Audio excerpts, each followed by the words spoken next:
I have another, this happened yesterday, and I also posted a thread about it, so if it sounds familiar then that's why. Nice day, about 3 p.m. Driving with one of my best friends, my sister, and her boyfriend. Friend of mine is in the passenger seat, my sister and her boyfriend were in the back seat. We're going to get ice cream, and we're waiting to turn right onto another road. As we're waiting, it's a green light for the street perpendicular to us to turn left. I noticed that one of the cars that was turning looked just like the car that I usually drive. I had my dad's car instead today because my car was at the mechanic. It was a blue Dodge Neon. It caught my attention since I have that car, so I looked closer at it. I notice an antenna ball head on the antenna. The weird thing is that it was the same one that I had on my car. Right after I noticed that, my friend yelled, "What the fuck? That's you." My gaze snapped to the driver. It was me. Same hair, same awkward sitting position, and they were even wearing one of the shirts I own. I only looked for like half a second since that is all of the time I had, but I still firmly believe that it was me in that car. I'm pretty sure I saw my doppelganger, or I witnessed timelines cross. B6. Go to bed one night. Fall asleep after playing with self. Wake up in parents' bed, only me and dad in bed. What the fuck? JPG. Get up and decide to go to the bathroom and then back to my room. Start walking. Everything looks smaller than usual, I feel taller. Walk past my room, look in. See myself in the corner of my bed looking out of the doorway into the hallway. Mouth wide open, eyes rolled back. Double take. Get weirded out. Continue to front of house to bathroom. Everything starts shaking violently, vision fading to back. Wake up in my bed. Mom is making me breakfast. Telling me I scared her last night because she got up to use the bathroom and I was sitting in the corner of my bed sleeping and drooling. Tells me I followed her to living room where she told me to go back to sleep. Never ever tell her what happened. Several times in my life I've almost died, but I think I made a pact that prevents me from dying until I fulfill my part of the deal. It started like this. 5 years old, with my cousin. He lets me go outside to play soccer with some kids. Starts raining pretty hard, I don't care though. Go home, and get sick. Get pneumonia, and progressively get worse. Go to hospital, on my way there I pass out. I start seeing odd faces everywhere. Eventually I pass out again. At this point I was dead, but I kept seeing faces, as if they were trying to consume me. At this point I could see my body, and doctors rushing towards me. Anyway. A man walks into the room, but he seems ethereal. He stops right in front of my body, then stares at me. He pulls me down, and speaks to me. Mr. Anon, why did you die? I just did, couldn't help it. We can't have that, can we? Not yet, Mr. Anon, you'll know when. After that I drifted back into my body, and after a while I woke up. Nothing happened for a few years, and I even forgot about it. Be goth kid out downtown one night with roommates. Wasn't about chains or studs though, dressed like I wanted to be Castlevania character so bad. Ruffles and collars and pirate coat and other /CGL/ shit. Separated from my friends. Run into a group of hobos looking as homeless as possible. A dirty and overweight one greets me. They immediately comment on my outfit and start talking about vampire novels and shit. I awkwardly reciprocate the conversation despite knowing very little about vampire novels. Notice that of the teeth he still has, they're all really fucking sharp looking. He walks with me and asks to introduce me to more of his friends. His friends are scattered all over the street and look nothing like anyone he would associate with. A businessman, a well-dressed large black woman who gave me a bear hug on the spot, and a street performer to name a few. They all had fucking sharp teeth. He goes to a liquor store and beckons me inside. I tell him I'm not of age yet and he tells me to just wait outside for him. Noped off after a couple minutes and go find my friends. I'm not saying it was really anything, but that shift was surreal as hell. Driving through woods in Cumberland, Rhode Island. For no reason whatsoever, just went for a drive. Notice lights behind, think nothing of it. Lights follow for about 10 minutes no matter what turn I take. Start to panic a bit, thinking it's cops following me to see what I'm up to. Decide it's best to pull over as if I'm lost, and if it's cops they will stop to help, or if it's a random person they will just pass. Pull over to the side of the road. As lights get closer, no engine noise. Lights keep getting closer, fucker must be driving a hybrid or some shit.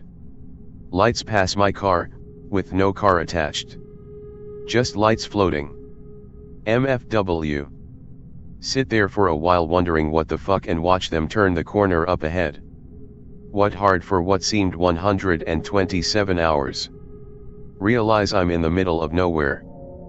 Pull a U-turn and go home. Got a good story about an abandoned highway too if anyone's interested. Driving home one night with family. We live out in the sticks. Not storming or anything, but there's bursts of lighting coming from our left. Also on our left is a ditch. Further down the road in that ditch is a car with absolutely no lights on. Like in a horror movie, a flash of lightning reveals a man just sitting behind the wheel looking at us as we drive by. We get home. Later, my brother is taking the trash can out to the street. Man is driving slowly up and down the road with no lights on. Brother comes inside, says he heard him say help me. Call 911. Police arrive. No sign of him again. Further down same road, at very end. Abandoned military base of some kind. Friend would often stake it out. Rows of open bunkers. Men in white trucks arrive and have him leave. He sees them welding one of the bunkers shut. I think had one experience when I was about 8 or 9. It's very possible that I just imagined it, but it felt so real to me and I remember it so vividly. Be in bathroom, shitting. Parents are outside having a barbecue. Start hearing scratching at the door. Thinks it's my brother fucking with me or our dog being stupid. Unlocks door. Door bursts open and a grotesque hand curls around the door frame, clawing at me. Hand is black and oily with strange lesions on it and sharp claws. I slam door shut as hard as I can, meeting very strong resistance from the hand, which I was currently crushing. Struggle for about 5 seconds. Hand retreats. Door shuts. Lock the fuck out of it. Stay in bathroom for hours screaming for the dog, my brother, or my parents to help me. They were all outside the whole time and found me in the bathroom when they came back. Had a lot of other strange occurrences in this house. Also another one, still a nope. My grandma died when I was 14. We had to clean the house in which she lived. Clean up everything, looks pristine. Sit for a moment in an armchair, to catch my breath after 8 hours of continuous work. We didn't clean the attic, I didn't even know there was one. Hear footsteps coming from above me. Then I hear glass shattering. The footsteps then walk away. Go to my parents, wanted to ask them what they broke. They were waiting for me in the car. Get to the car, ask them, aren't we going to clean the attic? What attic, Anon? Turn around, look through a few bricks broken from the wall. The attic was completely empty with no way of getting there as a human being, so no reason to store glass. Tell my parents to get me the fuck out of there. Tell them later the story, and they look at me terrified, telling me that this is what both of them dreamt the night in which my grandma died. Never went there again. Yeah, actually I do. Finland, God knows when. My hometown Tornio. Local madman, also known as a shaman or witch Lisak Pistokoski. Healer, fortune teller, drunkard. Cured children's stuttering by spooking them out of their minds. Does many weird stuff, and here starts spooky part.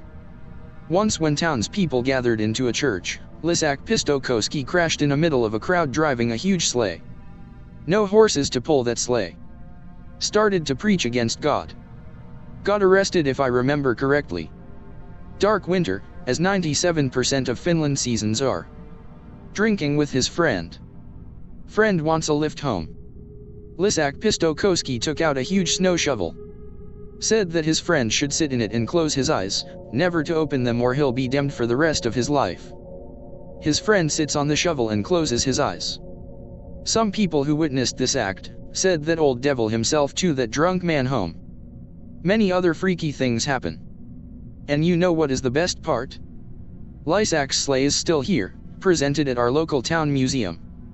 Also his grave can be found at our old Alaternian church's graveyard. Of course legends tell that if you went to his grave and circle it 10 times, Lisak Pistokoski will appear to you. It's pretty spooky when it's clear as day that this man actually existed and did something that his cursed tale is still told around here. Kinda like Jesus but more like his drunkard cousin or something. B17 2 years ago. Babysitting for my godparents a few towns over. To get there you have to drive through forest farm country type counties. Turn down the street past a farm, drive half a mile, finally arrive to their driveway. Their house is a big fancy-ish house surrounded by a forest, neighbors are like 500 yards away in both directions. The 3 kids I'm babysitting are Cassidy, McKenna, and Calvin. Feed them dinner then put on a movie for them. 9 rolls around so I send them to sleep. Around 11:30ish I'm watching TV, kinda tired so I'm half awake. Suddenly Cassidy walks over to me and goes Anon? So I go yeah and I'm expecting her to ask me if I can get her a drink or something like that. She goes can you get rid of the bad people outside? You what mate? JPG.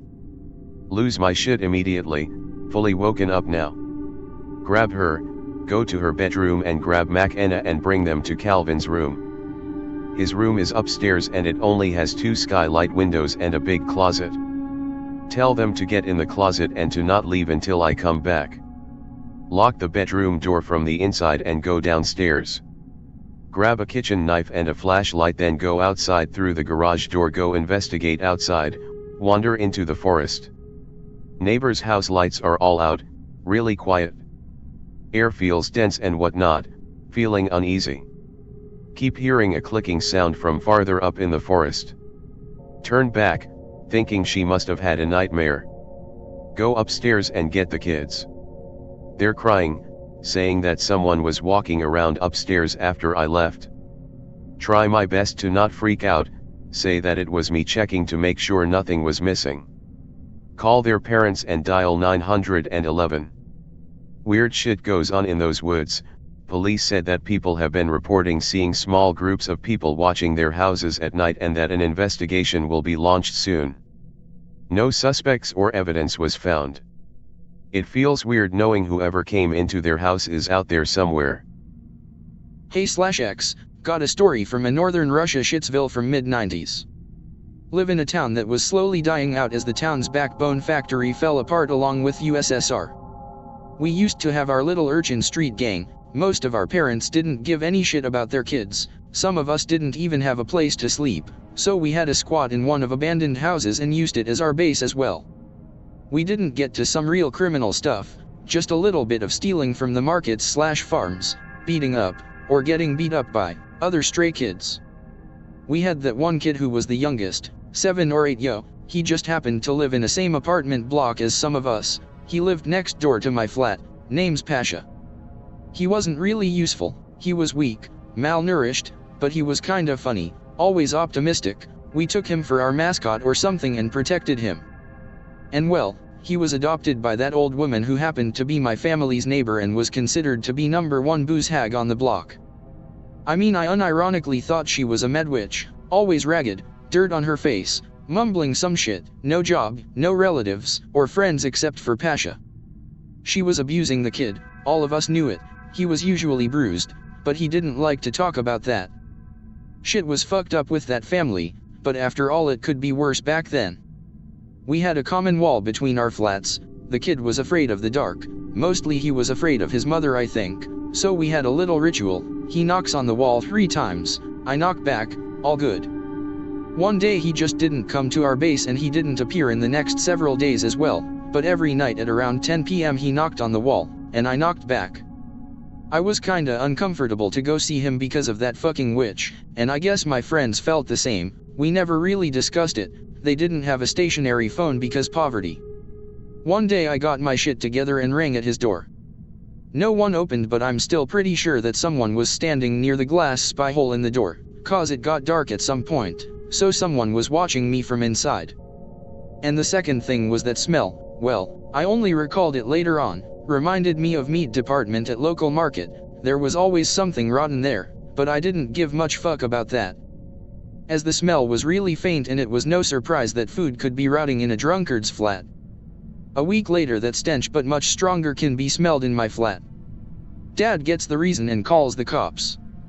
By the end of the day, we see an improvised ambulance with some canvas roll attached to its roof and cop's car near the porch. Well, that was Pasha's corpse under the canvas. That bitch stabbed him in the face several times. I mean, that was the rumor on the block. I don't really know if that's true. I didn't see the corpse myself, and left him for dead, presumably leaving the town. She was never found as far as I know. Knocking on my wall kept on all these days. I still don't really know if it was his crazy mother or it was him dying and trying to call for help. It was so bad that people looked at a domestic abuse situation and thought it could be worse. I'm sorry you had to live through post-USSR collapse. Anon, must have been hell, assuming this is true. Rip Pasha. Britfik here. Told this a few times here over the years, I'll tell it again. It happened over 10 years ago. Great uncle comes to visit. Invites us to his, we accept. Playin' on my black and white Game Boy like a young boy does. About 4 hours later, yes, he lives that far away, all the adults in the car start shouting.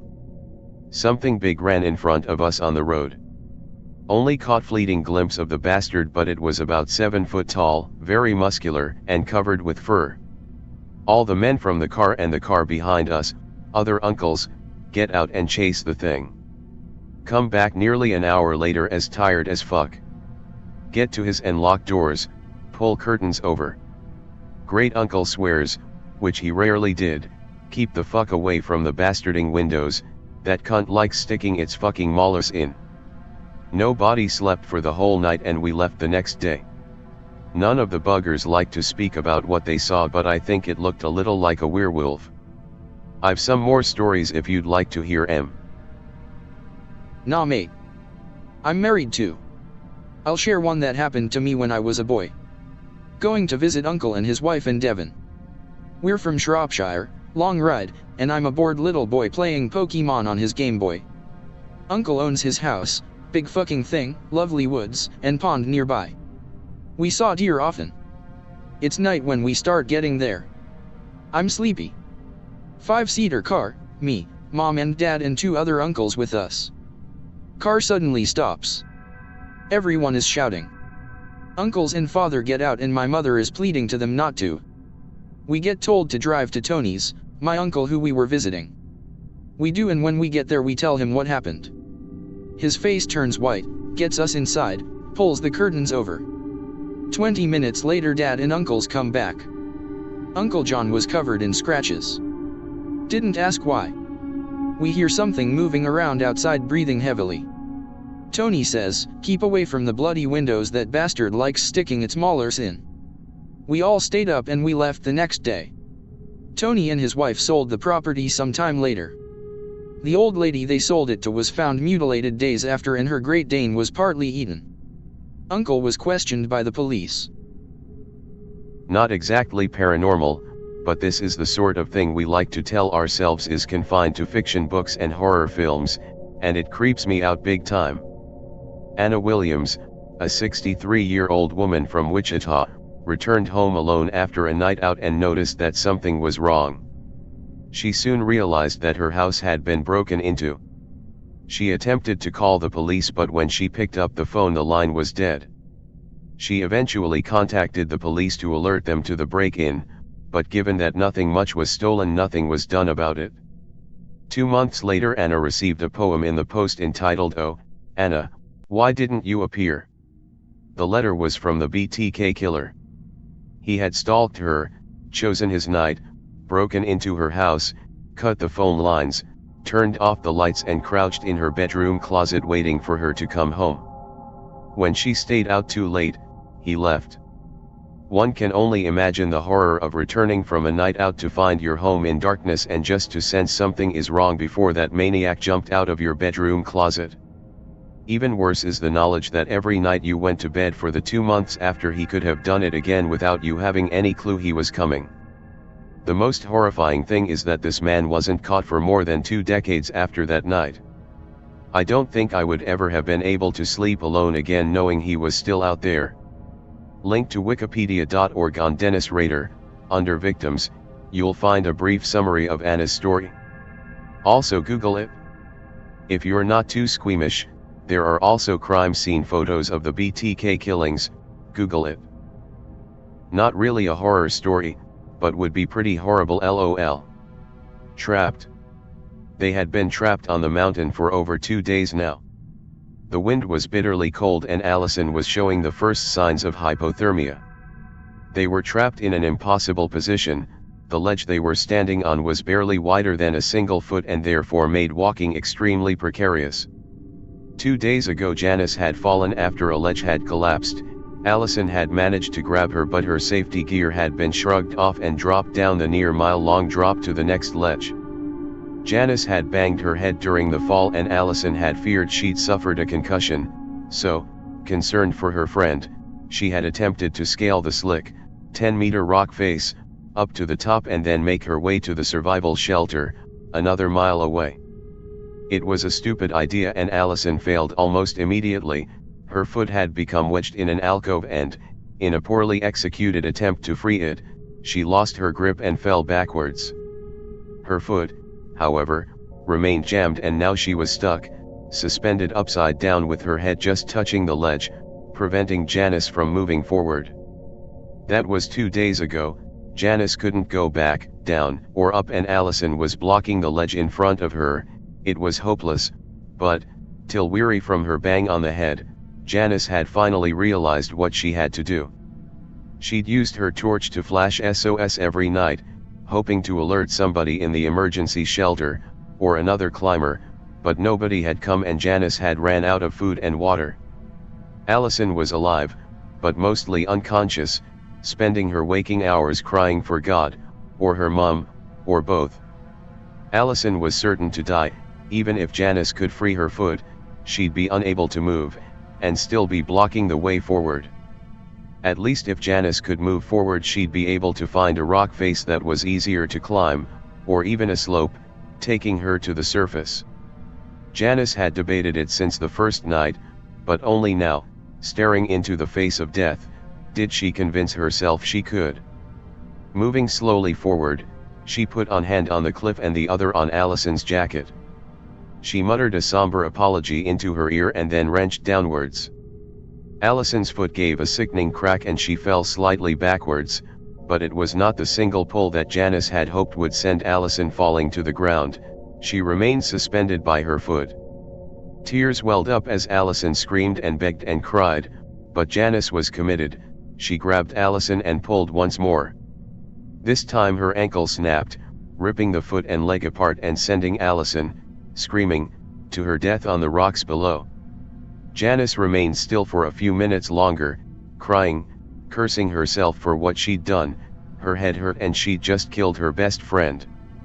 Then, with a shaky breath to compose herself, she began edging, tentatively, along the ledge. She jumped as someone shouted from above.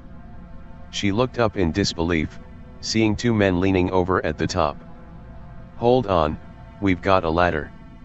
And there's a rescue chopper on its way for your friend." Minneapolis here. If you don't know, Minneapolis has the Mississippi running right through the middle of it, and each bank has a couple acres border of protected parkland. The forests get a really murky, spooky feeling. I've got a couple spook stories. The one about the bug lights made me recall this event from the other night. Train bridge over river next to house. Have to dip into the forest or climb down a concrete wall to get to a cool spot underneath it.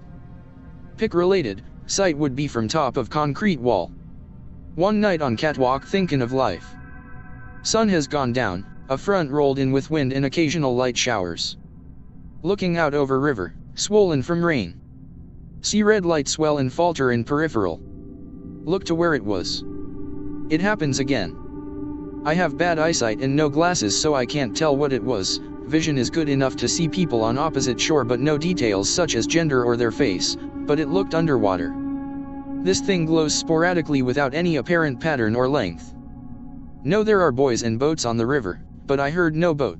Buoys don't have lights on them, and I have never seen anything like this, and I've lived in Minneapolis my entire life. The light is definitely coming from underneath the water, 20 feet or so from the bank. Take out LED flashlight and flash out. The red light stops completely, what feels like a minute. Red light. Flash out. Red light waits, then. Respond. Red light. It's fucking copying me. Yell out hello, then, PLS respond. No sound. It couldn't be any people walking because it's 1 AM and raining, and sound carries well across the river, so I would have heard rocks falling down the very steep opposite bank. Red light stops completely. Wait over half an hour for it to return. Nothing. Go back home and mostly forget about what happened until now. B20, one of my first jobs. Small town grocery store / butcher shop. Oldest building left in town. Owned by the same family for generations. The owner is the manager, works every day it's open. Creepy old dude, he is nice but he is really weird and says really weird shit. But every in town likes him because he gives free shit away to most people. He also lives above the store. The story goes that he had a wife and kid, but the wife left him and moved away with the kid. So here comes the fucked up part. In the back of the main butcher and cooler room is a metal door with a huge padlock. The door is never opened, and if anyone asks he just tells them it's his personal storage locker. But it's the only metal door in the whole place besides the cooler, and it's sealed with rubber on the top and bottom. So everyone who has worked there always talks about it and makes stories up about it. The main story is that he has his wife and kid locked up in the room, which leads to a basement, since the room would be tiny according to the building dimensions. The floor in front of it also has been worn down from the use of the door. Whenever I worked I would always stop by the door and put my ear up to it when no one was looking. Became a routine for me. So one night when we were closing and the old guy went upstairs to let me and another guy finish cleaning, I did my nightly door listen. For the first time I heard something. It kind of sounded like talking.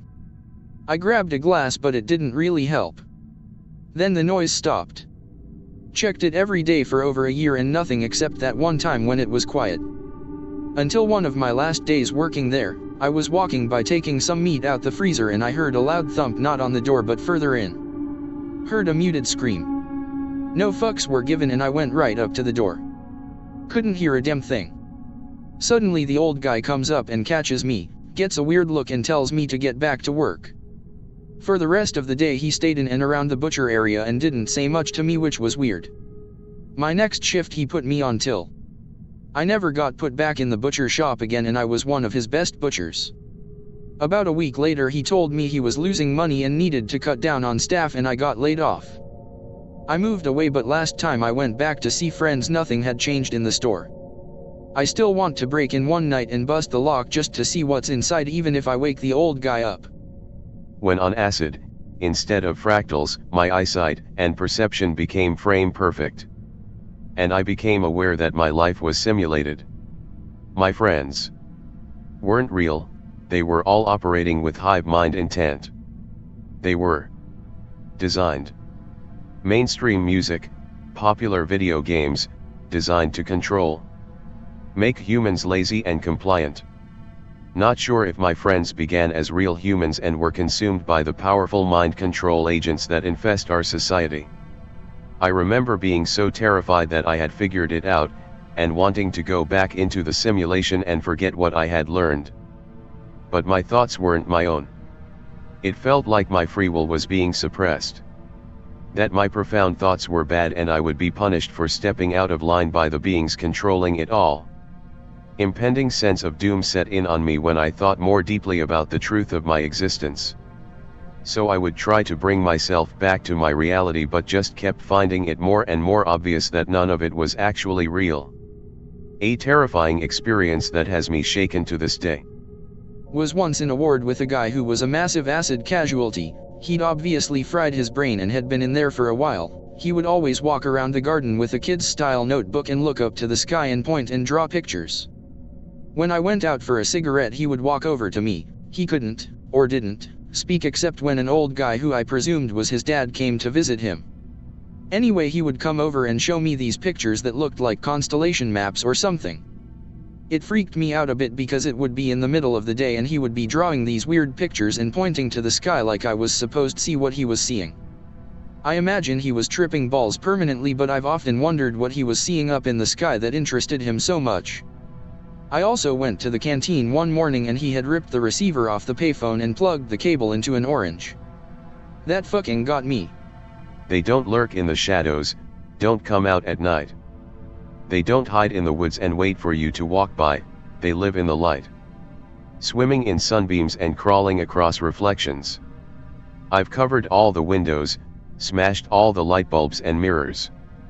I drowned my phone in the sink, snapped my laptop in half and stomped the remains. Everything's unplugged, just me sitting here in the dark. Waiting. There's no light in here, nothing to see. I get up from the couch, start pacing the kitchen. The cigarettes are heavy in my pocket, but I dare not light one. I open the fridge, the bulb is smashed, I reach in and grab something. Spaghetti in Tupperware. When did I have spaghetti? Was it only 2 days ago? I pull the lid off, pull a fingerful of noodles out. Dry, no sauce. I can hear them outside, through the walls. A slow, throbbing hum, I think I can make out words, maybe it's just my imagination. It's like that one song, the one written in gibberish that sounds like English. I choke down the noodles, my throat is so dry. I feel my way back to the living room, lay back down on the couch. Nothing to do but sleep. I wake up, no idea how long it's been. I start walking, pacing the house back and forth, the gibberish humming much quieter now. Must be nighttime. I think they get quieter at night. Upstairs, downstairs, each stair step and corner becoming more and more familiar. I ease my way down to the basement. Funny thing is, I used to be afraid of the basement when I was little. Afraid of the damp and the spiders, and the dark. Now the dark's my friend. I can't get hurt in the dark. I can hear the ticking of the clock, the old wall clock, no light. Safe. I sit on the damp concrete and hold the clock, feeling it tick. As the ticking goes on and on and on, the gibberhum grows louder. Morning. No more birds, no crickets, no sounds of cars. Just the gibberhum. I put the clock back down and feel my way up the stairs. 8 steps, a right-hand bend, 2 more. I feel linoleum under my feet, kitchen. The gibberhum isn't everywhere, I think it follows me. I can only hear it coming from the walls where I am.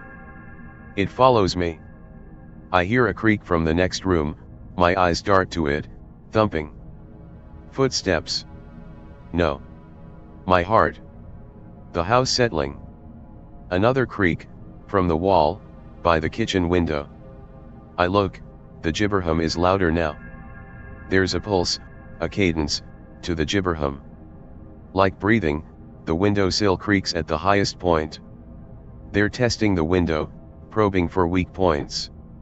I turn and run for the basement stairs, 2 steps, corner, trip, fall. 8 steps bouncing on my neck and back and the gibberhum following. I wake up, my arm hurts. I landed on it, I think. The gibberhum is pulsing outside the basement's ground level windows. I crawl to my clock, hear it's ticking. I sit, my back against the damp wall, clock pressed against my chest. The gibberhum is more gibber than hum now. It knows I'm in here. Knows I'm hurt. It can't get inside, can't get in the dark. My pulse is matching the ticking, beat for beat. The windowsills are creaking. My eyes darting to and fro in the dark. Then in the corner of my eye, I see a flash. Oh God, they're in here. I keep searching for the source of the light, always it's in the corner of my eye. It dawns on me. The light is an illusion, my eye's playing tricks on me. But it's still light. I pull the plastic cover off the clock, smash it. There, I take one of the shards and drive it into my left eye. The gibbering is now hooting, the creaking louder still. I gasp and laugh and cut out my right eye. I hold the clock, feeling the fluids from my eyes run into my mouth. Sauce for the spaghetti. A crash, smash, the window is broken. The hooting builds, crawls closer to me. I laugh and hold my clock, feel the heartbeat tick. I just laugh at the hooting, at the scrabbling on the floor, drawing near me. How can they hurt me? Everything's dark.